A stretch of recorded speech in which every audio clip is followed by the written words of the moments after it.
علامہ حقی کی روح البیان اٹھا کے لا، حوالہ میں دیتا ہوں، آپ فرماتے ہیں خلق من عرق وجہہ العرش والکرسی واللوح والقلم والشمس والقمر والکواکب والنجوم، حضور کے چہرے کے پسینے کے پہلے قطرے سے اللہ نے عرش بنایا۔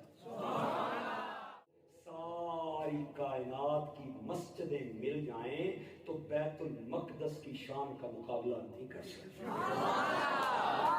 کروڑوں بیت المقدس مل جائیں تو مسجد نبوی کی شان کا مقابلہ، کروڑوں مسجد نبوی مل جائیں مسجد حرام کی شان کا مقابلہ، کروڑوں مسجد حرام مل جائیں بیت المعمور کا مقابلہ، کروڑوں بیت المعمور مل جائیں تو زراح کا مقابلہ، کروڑوں زراح مل جائیں تو کرسی کا مقابلہ، کروڑوں کرسیاں مل جائیں تو خدا کے عرش کا مقابلہ۔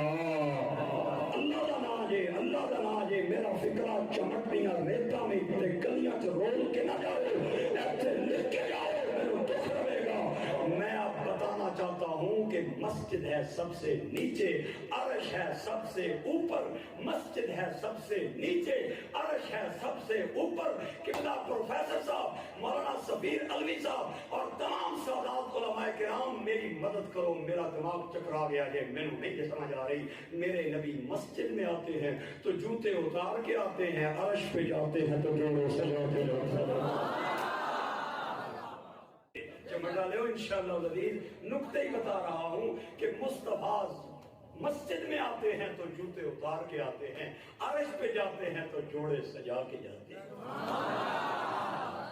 میں نے پڑھا ہے حدیث میں، سرکار اپنے نالین معراج کی رات کو اتارنے لگے، اللہ نے فرمایا سونیا یہ پیا کرنا ہے؟ مولا میں ذرا لانا پیا، فرمایا نا تو کلیم نہیں ہے، تو حبیب ہے،